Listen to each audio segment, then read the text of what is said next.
For a CRC to take their research and turn it into a national campaign is something really unique. In fact, I'm not sure of too many other CRCs that have been able to do that.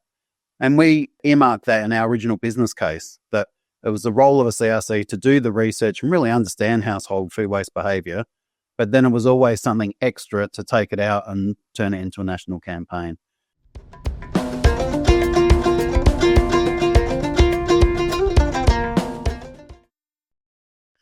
Welcome to Season 3 of Food Waste Matters, the podcast where we have those conversations about the fight against food waste.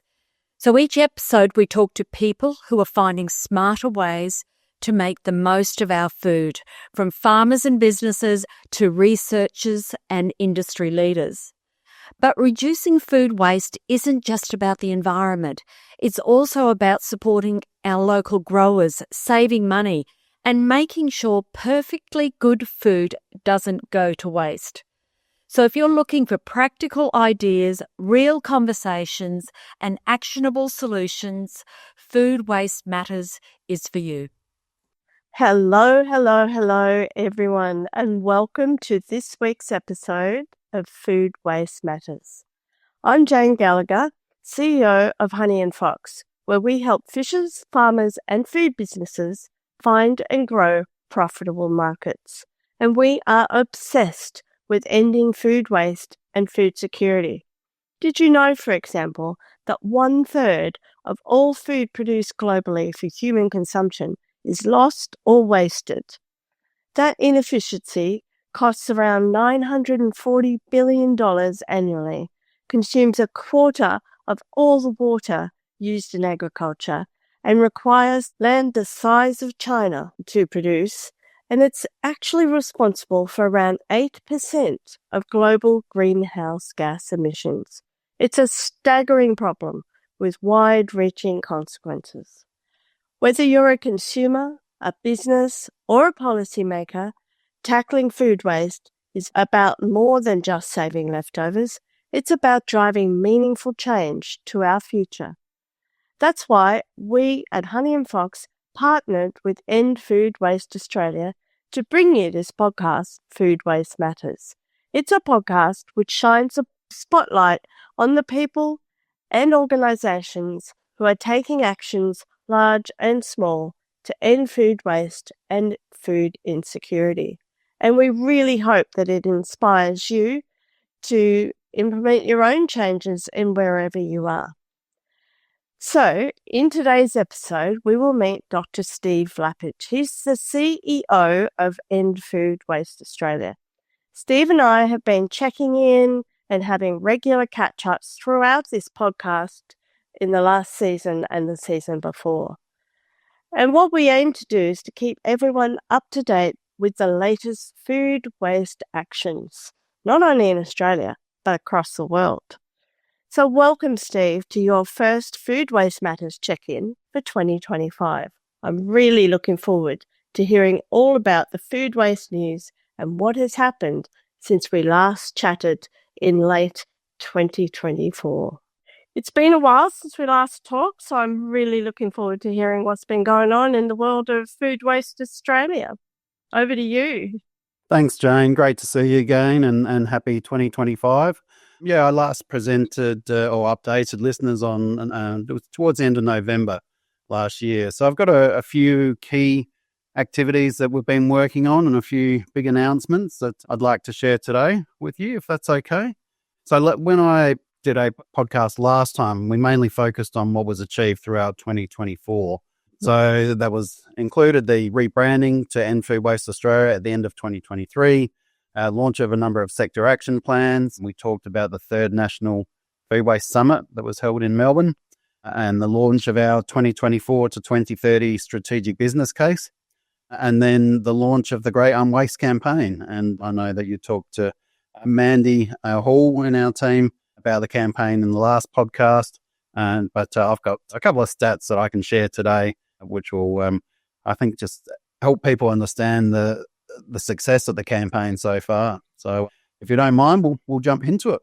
Go ahead. Yeah, looking forward to it. Yeah, so the Great Unwaste campaign was launched on the 29th of September last year, which is the United Nations Day of Food Loss and Waste Awareness, and was launched by the Federal Environment Minister, Tanya Plibersek. The great thing I love about this campaign is that it's all based on the first 4 years of research that came out of the CRC. Yeah. So for a CRC to take their research and turn it into a national campaign is something really unique. In fact, I'm not sure of too many other CRCs that have been able to do that. And we earmarked that in our original business case, that it was the role of a CRC to do the research and really understand household food waste behaviour, but then it was always something extra to take it out and turn it into a national campaign. We received 2 years of seed funding for that campaign, and we've now been in market for about 5 months. And some of the stats from those first 5 months are pretty amazing.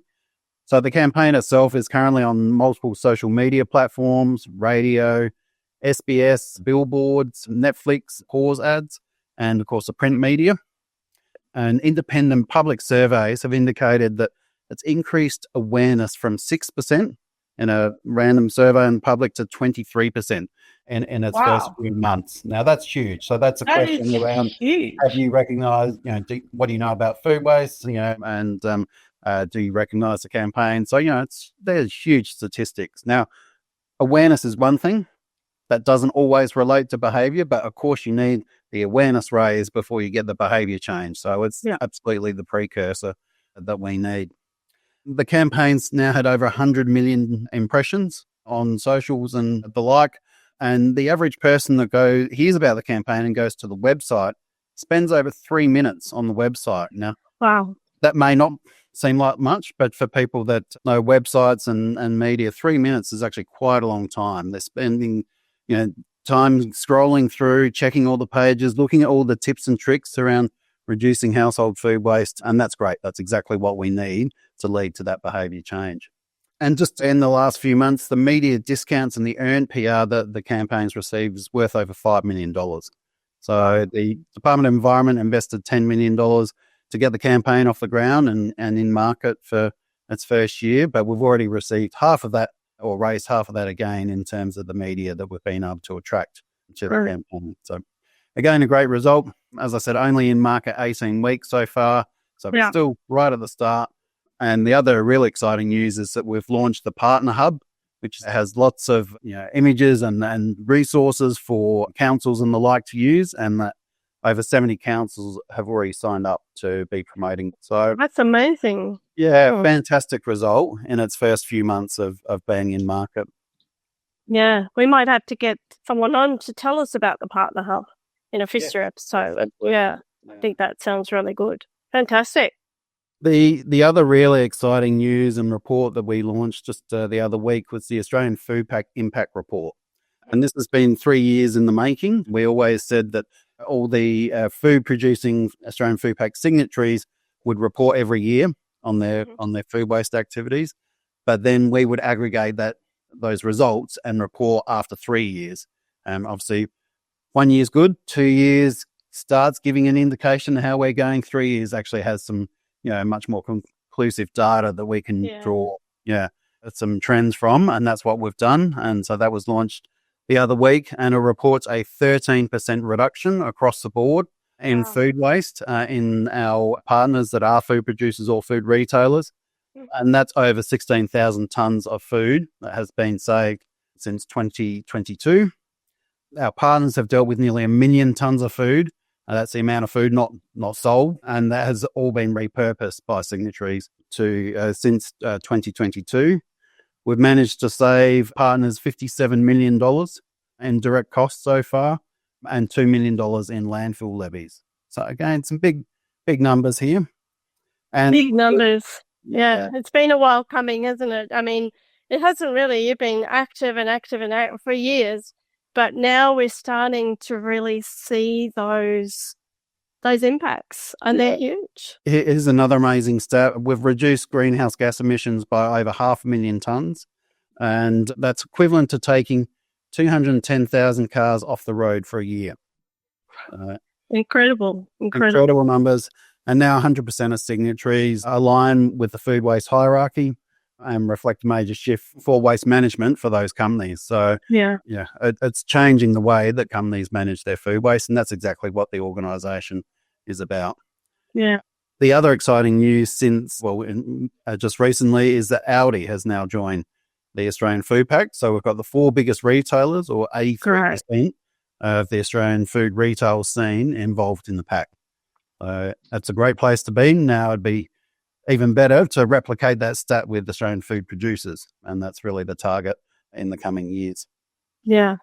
That's going to be a challenge, though, isn't it? I mean, you've got the big end of town right down to the small end of town. And I know in the work we do at Honey and Fox, we're working in the smaller end of town. And it just sometimes seems like too big a mountain to climb. But when you see those impacts and those stats coming through, and understanding that even small changes that you can make as an individual or as a small company can have that cumulative impact, I think it's a great story to tell.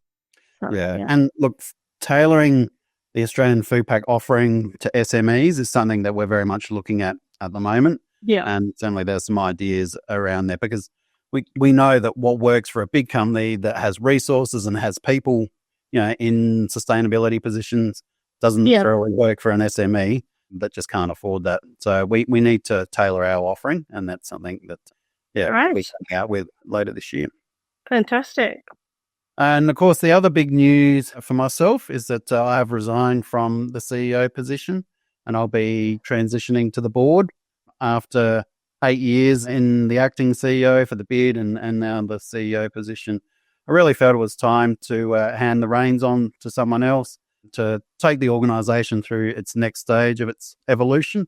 The CRC, all our pillars are going well, but I really do feel it's time for probably a bit of a different skill set. Mine's always been a very strong R&D focus. That's my background. And so, I think the board will be looking for someone with more probably commercial experience or food sector experience. And I really feel that will help take the organisation into the next stage of its life. And I look very much forward to sitting on the board and making sure I'm still connected to it. I still feel like it's my baby, of course. And I want to see it survive and grow and do whatever I can to help promote that. Yeah. I'll remain involved with the organisation and keep my connections onto things like Champions 12.3. So, I'm not going too far, but look forward to the coming year just to see how the organisation can grow under some new leadership. Yeah. Well, it's certainly a big change and was a bit of a shock to everybody, I think, when it came out. But, as you say, you're still going to be around. You're just going to move to the board. Your knowledge and your skills aren't going to go anywhere. You're still going to be contributing that. You're still going to be out there in the world, because this isn't just an Australian problem. It's a global problem, and we are, this is all about the planet, really. But not to mention, I think I read that literally in the last 8 years, you have led the creation of the world's largest public-private partnership organisation dealing with food waste, and that's a huge achievement, Steve. I've been with you on most of that journey, and it's not without its trials and tribulations, but you should. You'll be able to look and be part of seeing how that grows. So, on behalf of myself and the team at Honey and Fox and all the people that we deal with, we really thank you for your absolute obsession and dedication to creating this. And there'll be big boots to fill by the next person. But as you say, moving on and change is all part of everything, as we know. So. Yeah, that's right. And, I think that I've throughout my career, I've always kind of had a bit of a career change every 8 or so years. And I was in wildlife before that. And, I always kind of like to leave and think about what's next before you're on the downhill. And so, I felt with a number of activities, release of the strategic business plan, appointment to Champions 12.3, all of these things really made it feel like the right time. And I'm getting older as well. And if I am going to have one last kind of career change, then now's the time to do it. Not probably in 5 years' time when I'm probably that much closer to retirement. So. Yeah. Well, good luck with everything. And as you say, it's not goodbye. I hope to see you continually being a part of the End Food Waste group that moves forward and really tries to achieve the ending of food waste and food insecurity, which is what we're all trying to do. Thank you.